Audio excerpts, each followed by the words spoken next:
Good morning to all. இயற்கை தாவரங்கள் இந்தியால எந்த விதமான இயற்கை தாவரங்கள் இருக்குது அப்படிங்கறத பத்தி இன்னைக்கு என்ன பண்ணலாம் பார்க்கலாம். சரியா? ரைட். சோ இயற்கை தாவரங்கள் அப்படின்னா என்ன அப்படின்னு பாருங்க. பொதுவா தாவரங்கள் இயற்கை தாவரங்கள், அது என்ன இயற்கை தாவரங்களா நேச்சுரல் வெஜிடேஷன் சொல்லுவாங்க. நேச்சுரல் வெஜிடேஷனுக்கும் மற்ற வெஜிடேஷனுக்கும் என்ன டிஃபரன்ஸ் அப்படின்னு பாத்தீங்கன்னா, மற்றதெல்லாம் நம்ம என்ன பண்ணுவோம்னா ஃபெர்டிலைசர், வாட்டர், ஸோ இந்த ஃபெசிலிட்டிஸ் எல்லாம் கொடுத்து நம்ம என்ன பண்ணா கல்டிவேட் பண்றோம். இது கிராப்ஸ். இயற்கை தாவரங்கள்னா அந்த பகுதியில் அந்த டோபோகிராஃபில எந்த மாதிரியான சூழ்நிலை இருக்குதோ அதை பொறுத்து அங்க தாவரங்கள் வளரும். இதைத்தான் என்ன சொல்லுவாங்கன்னா இயற்கை தாவரங்கள். அப்ப இயற்கை தாவரங்கள் என்பது நேச்சுரலாகவே அந்த பகுதியின் மழைப்பொழிவு, அந்த பகுதியில் இருக்கக்கூடிய டோபோகிராஃபி, தென் அந்த பகுதியில் இருக்கக்கூடிய சாயில், அந்த பகுதியில் இருக்கக்கூடிய வாட்டர், இது எல்லாத்தையும் பொறுத்து என்ன ஆகும்னா இயற்கை தாவரங்கள் முடிவு செய்யப்படும். ஸோ அப்போ இந்த இயற்கை தாவரங்களை பத்தி நம்ம தெரிஞ்சுக்கணும் அப்படின்னா கண்டிப்பா அந்த இடத்துல எந்த மாதிரியான டெம்பரேச்சர் இருக்குது, எந்த மாதிரியான ரெயின்ஃபால் இருக்குது, இந்த ரெண்டும் ரொம்ப ரொம்ப முக்கியம். ஸோ அப்போ ரெயின்ஃபால் அண்ட் டெம்பரேச்சர் இந்த ரெண்டும் தான் ஒரு இடத்தின் இயற்கை தாவரத்தை முடிவு செய்கிறது.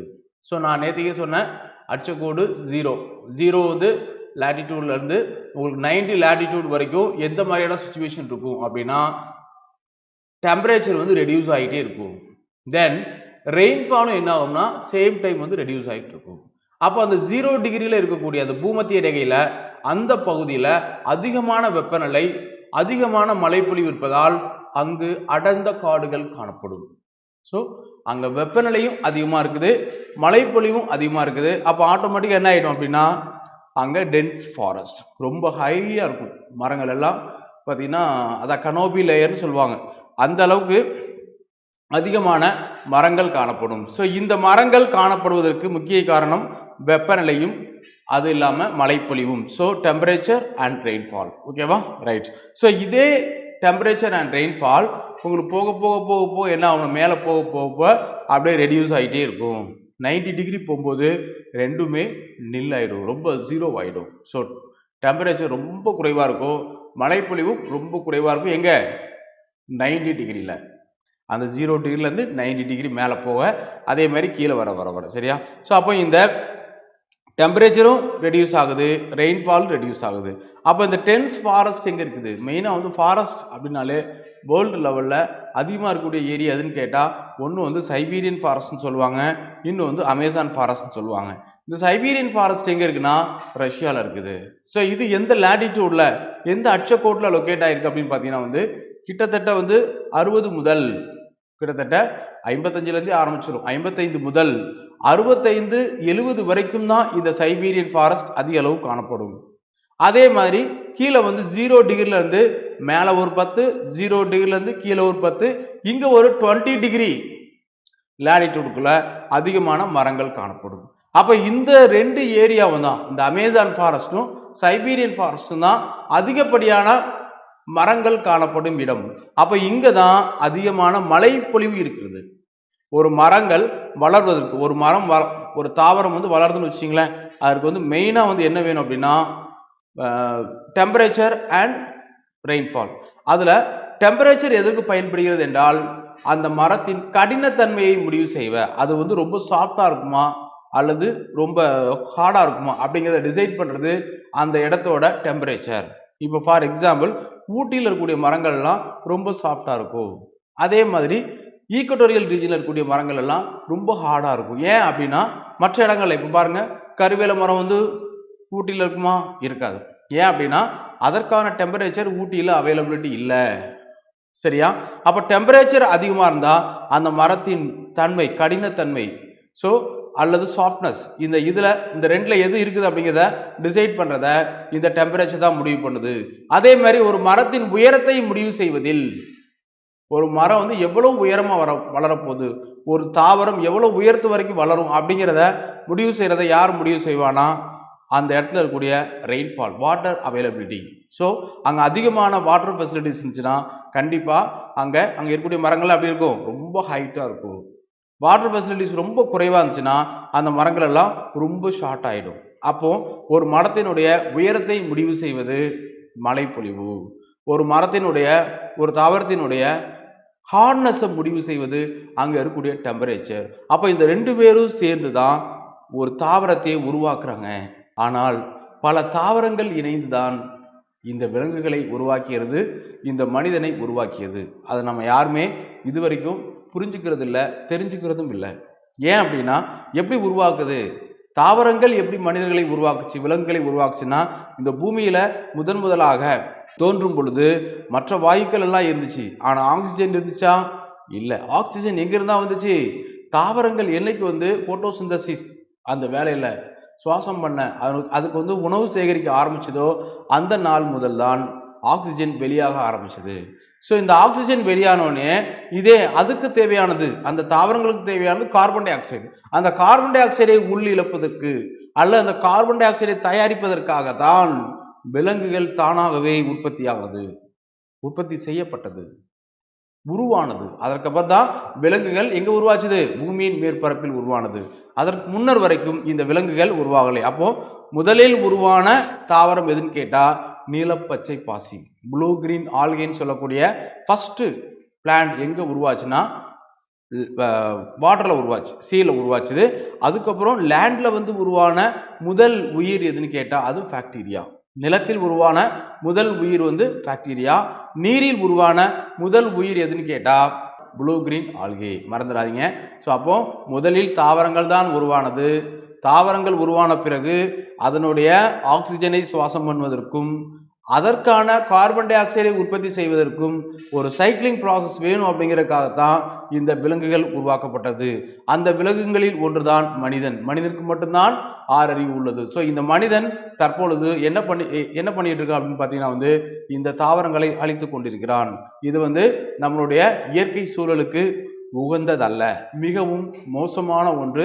பிற்காலத்தில் நம்முடைய சந்ததியினரை இது மிகப்பெரிய அளவுக்கு பாதிப்புக்கு உள்ளாக்கும். ஸோ அப்போ ஒரு தாவரமும் விலங்கும் இருந்தா சரிசமமா இருந்தா மட்டும்தான் என்ன பண்ண முடியும்? இந்த பூமி ஒரு பசுமையாக, ஒரு நல்ல ஆரோக்கியமாக, ஹெல்த்தியா இருக்கும்.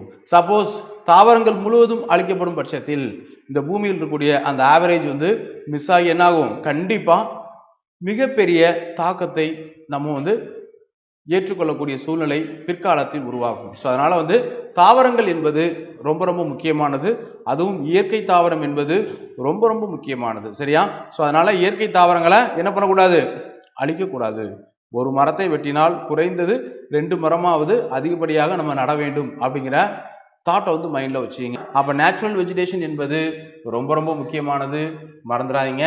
இந்தியாவில் இருக்கக்கூடிய இயற்கை தாவரங்கள் என்னென்ன அப்படின்னு பார்த்தீங்கன்னா, இங்கே அந்த ஃபர்ஸ்ட் இதுலேயே கொடுத்துருக்காங்க பாருங்க. Tropical Thani vegetation, alpine and sub alpine, Himalayan try temperate, Himalayan moist temperate, subtropical coniferous, then tropical moist deciduous, tropical wet evergreen, tropical semi evergreen, then tropical dry deciduous. So in the deciduous, coniferous, then temperate, tropical, இது எல்லாத்துக்குமே ஒவ்வொரு meaning இருக்குது. இயற்கை தாவரங்கள். So இந்த இயற்கை தாவரங்கள்ல first point என்ன கொடுத்துருக்கோம் அப்படின்னா, இயற்கை தாவரம் என்பது நேரடியாகவோ மறைமுகமாகவோ மனித உதவி இல்லாமல் இயற்கையாகவே வளர்ந்துள்ள தாவர இனத்தை குறிக்கிறது. மனிதனுக்கு மனிதன் என்ன பண்றோம்? நம்ம நீர் பாய்ச்சுறோம், அப்புறம் உரம் வைக்கிறோம். இதெல்லாம் எந்த உதவி இல்லாம தானாகவே அதனுடைய இயற்கை சார்ந்து வளர்வதுதான் இயற்கை தாவரம். சரியா? ரைட். இவை இயற்கையான சூழலில் காணப்படுகிறது. நேச்சுரலா அங்க என்ன சிச்சுவேஷன் இருக்குதோ அதுக்கு தகுந்தவாறு தான் இந்த தாவரங்கள் காணப்படும். சரியா? தென் ஒரு பகுதியில் இயல்பாக நீண்ட காலமாக மனிதர்களின் தலையீடு என்று இயற்கையாக வளரும் மரங்கள், புதர்கள், செடிகள், கொடிகள் போன்ற அனைத்தும் தாவர உயிரினங்களையும் இயற்கை தாவரங்கள். தென் இந்த இயற்கை தாவரங்கள் பரவல் மற்றும் வளர்ச்சியை கட்டுப்படுத்தும் காரணிகள். ஸோ ஒரு தாவரத்தினுடைய பரவல் மற்றும் வளர்ச்சியை கட்டுப்படுத்தக்கூடிய காரணிகள் எதுன்னு பார்த்தீங்கன்னா ஒன்று காலநிலை, அடுத்து மண் வகைகள், அடுத்து மழைப்பொழிவு, அடுத்து நிலத்தோற்றங்கள். நான் ஆல்ரெடி சொல்லிட்டேன். அங்க இருக்கக்கூடிய காலநிலைனா அங்க இருக்கக்கூடிய வெப்பநிலை என்ன, அங்க இருக்கக்கூடிய மண் வகை என்ன அப்படிங்கிறத டிசைட் பண்ணுது. அடுத்து மழைப்பொழிவு, காலநிலை என்பது வெப்பநிலை மற்றும் மழைப்பொழிவு. அடுத்து அங்க இருக்கக்கூடிய மண் வகை, எந்த வகையான மண் இருக்குது அப்படிங்கிறது. அடுத்து மழைப்பொழிவு எவ்வளவு இருக்குது. அடுத்து நில தோற்றம் எப்படி இருக்குது, மலையில இருக்குதா, மலை சரிவுல இருக்குதா, அல்லது வந்து பாட்டம் கடல், அதாவது கடல் மட்டத்திற்கு இணையாக இருக்குதா அல்லது கடல் மட்டத்திலிருந்து சற்று உயரத்தில் உள்ள பீடபூமியில் இருக்குதா அப்படிங்கிறத பொறுத்து அங்க தாவரங்கள் காணப்படும். இந்த இயற்கை தாவரங்கள் எங்கெங்க என்னென்ன காடுகள் அப்படிங்கிறத கொடுத்துருக்காங்க பாருங்க. ஃபர்ஸ்ட் வந்து பாத்தீங்கன்னா வெப்பமண்டல பசுமை மாறா காடுகள். வெப்பமண்டல அதாவது டிராபிக்கல் ரீஜன்ல இருக்கக்கூடிய பசுமை மாறாமல் இருக்கும், ஆண்டு முழுவதும் பசுமையாகவே காணப்படும். அப்படின்னா ஆண்டு முழுவதும் மழையும் பெய்யும் வெயிலும் அடிக்கும், அந்த மாதிரி இடங்கள்ல தான் ஆண்டு முழுவதும் மழையும் பெய்யணும் வெயில் அடிக்கணும், அந்த மாதிரி இடத்துல தான் இந்த பசுமை மாறாமல் காட்சி அடிக்கும். இதற்கு சரியான எக்ஸாம்பிள் இங்க கிரீன் கொடுத்துருக்காங்களா, கிரீன் பாருங்க, மேற்கு தொடர்ச்சி மலையின் மேற்கு சரிவுகள். அடுத்தாக இங்க பாருங்க வெஸ்ட் பெங்கால்ல கொஞ்சம் இருக்கு பாருங்க, இந்த ஏரியால Eastern Ghats, Western Ghats and Eastern Ghats. அது இல்லாம நார்த் ஈஸ்டர்ன் ஸ்டேட்ஸ்லயும் கொஞ்சம் இருக்கும், சரியா? நார்த் ஈஸ்டர்ன் ஸ்டேட்ஸ்லயும் கொஞ்சம் சில ஏரியாஸ் இருக்கும். தென் நெக்ஸ்ட் இதான் வந்து பசுமை மாறாத காடுகள், மறந்துடாங்க, பசுமை மாறாமலே இருக்கும் ஆல்வேஸ். தென் கடற்கரை காடுகள். அடுத்து பாத்தீங்கன்னா வந்து கடற்கரையில இருக்கக்கூடிய காடுகள், கடற்கரை ஓரமாக இருக்கக்கூடிய காடுகள் இங்க இருக்கு பாருங்க. அண்ட் ஆந்திர பிரதேஷ், ஒடிசா இந்த ரெண்டு பகுதியிலும் இருக்கும் கடற்கரை ஓரமாக இருக்கக்கூடிய காடுகள். அடுத்தபடியாக பாலைவன காடுகள். ஸோ இது ரொம்ப ரொம்ப இம்பார்ட்டன்ட். தார் டெசர்ட்ல இருக்கக்கூடிய அந்த சிறு குறு தாவரங்கள், அதுதான் என்ன சொல்லுவாங்க, சப்பாத்தி கல்லிலாம் சொல்றோம்ல, சப்பாத்தி கல்லி. ஸோ இந்த மாதிரியான இதெல்லாம் வந்து பாலைவனத்தில் காணப்படும் ஹேக்டஸ் அப்படிம்பாங்க, இங்கிலீஷ்ல வந்து ஹேக்டஸ் பிளான்ட் அப்படிம்பாங்க. ஸோ இதெல்லாம் எங்க இருக்குது, பாலைவனத்தில் காணப்படுகிறது. அலைக்காடுகள், அலை இங்க பாருங்க இந்த கலர். ஸோ அலைக்காடுகள் அப்படிங்கிறது இங்க இருக்கு பாருங்க, தமிழ்நாட்டில் அதிகமா இருக்குது, சரியா? தமிழ்நாட்டில் அதிக அளவு காணப்படுகிறது அலைக்காடுகள். அடுத்து வந்து கிழக்கு இமயமலை காடுகள் இங்க இருக்கு, கிழக்கு இமயமலை காடுகள் இந்த ரீஜன் எல்லாமே கிழக்கு இமயமலை காடுகள். மேற்கு இமயமலை காடுகள் இங்க இருக்கு பாருங்க, மேற்கு இமயமலை காடுகள் இந்த ரீஜன்ஸ் எல்லாமே மேற்கு இமயமலை காடுகள். அடுத்தது அல்பைன், கொஞ்சம் உயரத்தில் இருக்கக்கூடிய காடுகள், அல்பைன், அல்பைன் இருப்பாங்க. இதெல்லாம் கிட்டத்தட்ட ஒரு 3000 மீட்டர் உயரத்துக்கு மேல இருக்கக்கூடிய காடுகள். அடுத்ததாக குளிர்ச்சியான காடுகள், ரொம்ப பனி படர்ந்த பகுதியில இருக்கக்கூடிய காடுகள் இங்க இருப்பாங்க. லடாக், லடாக் வந்து இந்தியாவின் ஒரே cold desert, cold desert, only cold desert in India வந்து எதான் லடாக். ஸோ அங்க இருக்கக்கூடிய ஃபாரஸ்ட் எப்படி இருக்குன்னு பாருங்க, ஓகேவா? ரைட். ஸோ இப்போ வேர்ல்டு லெவல்ல ஃபாரஸ்ட் அதிகமாக இருக்கக்கூடிய கண்ட்ரி எதுன்னு கேட்டா நிறைய பேர் வந்து அமேசான் ஃபாரஸ்ட்னு சொல்லிடுவோம். That is wrong. The forest area, maximum area covered by forest in the world is Siberian forest, அதுவும் பர்டிகுலரா ரஷ்யா.